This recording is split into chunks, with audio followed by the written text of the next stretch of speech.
Hello students, good evening. मैं जा रहा हूँ इकोनॉमिक्स का 3B पे इलास्टिसिटी ऑफ डिमांड। अब हमने पहले चैप्टर में डिमांड क्या होता है ये देखा था, लॉ ऑफ डिमांड क्या होता है ये देखा था, उनका रिलेशनशिप बिटवीन देखा था, क्वांटिटी डिमांड और प्राइस का क्या है वो। अब हम जा रहे हैं इलास्टिसिटी ऑफ डिमांड की ओर।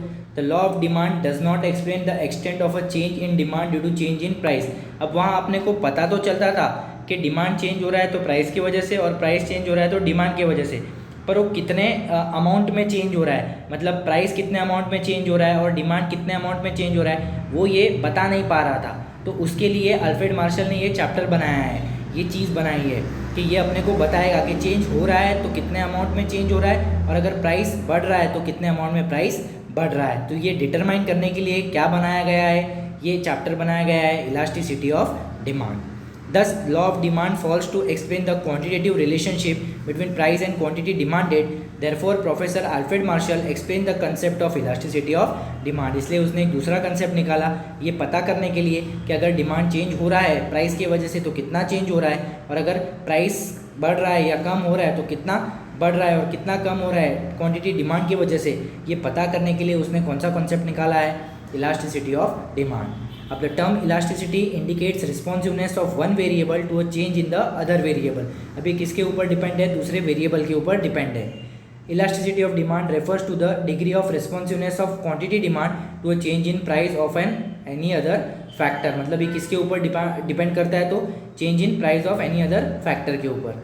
Elasticity of demand refers to the responsiveness of quantity demanded to a change in price of any other factor. किसके ऊपर डिटरमाइन करेगा, price of any other factor. अब according to professor Marshall, elasticity of demand is a great or small according to the amount demanded. ये छोटा भी हो सकता है या बड़ा भी हो सकता है, जितना क्वांटिटी डिमांड है उसके अनुसार। विच राइजेज मच और लिटिल, या तो वो ज़्यादा मात्रा में चेंज होएगा या तो कम मात्रा में चेंज होएगा। किसके साथ, with a fall in price and quantity demand falls much a little for a given rise in price. मतलब इन्वर्स रिलेशनशिप है कि अगर प्राइस बढ़ेगा तो डिमांड फॉल होएगा, और अगर डिमांड फॉल होएगा तो प्राइस इंक्रीज होएगा। तो इन्वर्स रिलेशनशिप कुछ या तो ग्रेट मात्रा में या तो स्मॉल मात्रा में अगर चेंज हो रहा है उसके कारण प्राइस बदल जाएगा, तो उसको ही क्या बोलेंगे, इलास्टिसिटी ऑफ डिमांड बोलेंगे। अब इसकी 3 टाइप है, एक तो है इनकम इलास्टिसिटी, दूसरा है क्रॉस इलास्टिसिटी, और थर्ड वन है प्राइस इलास्टिसिटी। अब सबसे पहले हम जाएंगे income elasticity. It refers to the degree of responsiveness of change in quantity demanded to a change in the income only. अब यहाँ क्वांटिटी डिमांड चेंज हो रहा है किसके कारण, चेंज इन इनकम के कारण, खाली इनकम के कारण चेंज हो रहा है, तो उसको हम क्या बोलेंगे, income elasticity of demand. Other factors including the price remains same, बाकी सब कुछ क्या रहता है, सेम। अब ई वाई यहाँ मतलब इनकम होता है, वाई मतलब क्या है, income, percentage change in quantity demand upon percentage change in income. अब symbolically percentage change in, change मतलब यहाँ ट्राइंगल है इकोनॉमिक्स में, तो change in quantity upon quantity divide by change in income upon income. फिर डिवाइड है, अगर मैं मल्टीप्लाई करूँगा तो रेसिप्रोकल हो जाएगा, डिनोमिनेटर न्यूमरेटर में चला जाएगा और न्यूमरेटर डिनोमिनेटर में आ जाएगा। अब वेर ट्राइंगल क्या रिप्रेजेंट कर रहा है, चेंज, क्यू मतलब ओरिजिनल डिमांड, वाई मतलब original income, change in Q मतलब चेंज इन क्वांटिटी डिमांडेड, और चेंज इन वाई मतलब change in income of a consumer. अब you should know positive income elasticity, normal goods को क्या होती है, demand increase with increase in income. अब normal goods, लोगों की इनकम बढ़ेगी तो उनकी डिमांड भी बढ़ेगी, इसलिए पॉजिटिव इनकम इलास्टिसिटी हो जाएगा। फिर इन्फीरियर गुड्स, अब लोगों की इनकम बढ़ रही है पर लोग वो खरीद नहीं रहे, मतलब वो इन्फीरियर गुड्स है, तो नेगेटिव इनकम इलास्टिसिटी हो गया, जैसे वो गिफन गुड्स था अपने में। फिर zero income elasticity, necessary goods for which demand remains constant with increase in income of consumer. Demand constant ही रहेगा भले इनकम बढ़ेगा, तो उसको हम क्या बोलेंगे, zero income elasticity.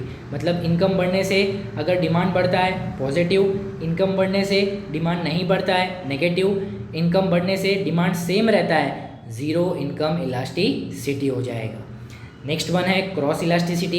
It refers to a change in quantity demanded for one commodity due to change in the price of other commodity. अब एक कमोडिटी की डिमांड चेंज हो रही है प्राइस ऑफ अदर कमोडिटी के कारण, मतलब उसके सब्स्टिट्यूट के कारण, तो वही वापस फॉर्मूला आ जाएगा, percentage change in quantity demanded of A upon percentage change in price of B हो जाएगा। अब उसके बाद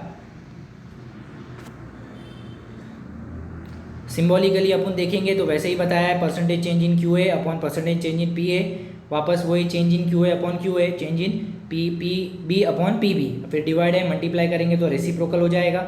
अब वेर में अपने को पूरा डिनोट करके बताया है, और अपने को पता होना चाहिए कि सब्स्टिट्यूट गुड्स जैसे कि टी कॉफ़ी ये पॉजिटिव होगा, कॉम्प्लीमेंट्री गुड्स जैसे कि टी शुगर ये नेगेटिव होगा, और जो जीरो इलास्टिसिटी किसकी होगी, नॉन रिलेटेड गुड्स की क्या होगी, जीरो क्रॉस इलास्टिसिटी होगी। तो ये तुमको मैथ द फॉलोइंग में सारे यू शुड नो काम आएंगे, याद रखना।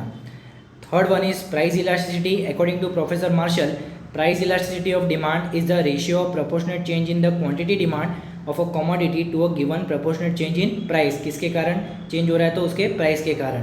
तो वापस वही फॉर्मूला आएगा, percentage change in quantity demand upon percentage change in price. फिर सिंबॉलिकली बताएंगे और उसको अपन खुद को अलग से डिनोट करके भी बताएंगे, जैसे पिछले दो मेथड में बताया, पिछले दो टाइप में अपन ने बताया कि change in quantity upon quantity divide by change in price upon price, फिर मल्टीप्लाई करेंगे तो रेसिप्रोकल हो जाएगा।